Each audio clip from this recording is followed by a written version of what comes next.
ስርዓትን የሚከተል ምርጫ ነው።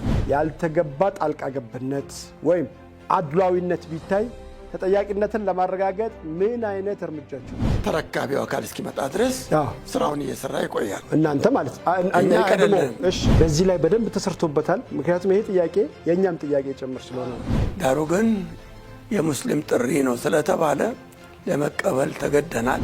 እስከ መቼ ነው ስልጣናችሁ የሚቆየው? እኛ ተመርጠን አይደለም የመጣ ነው።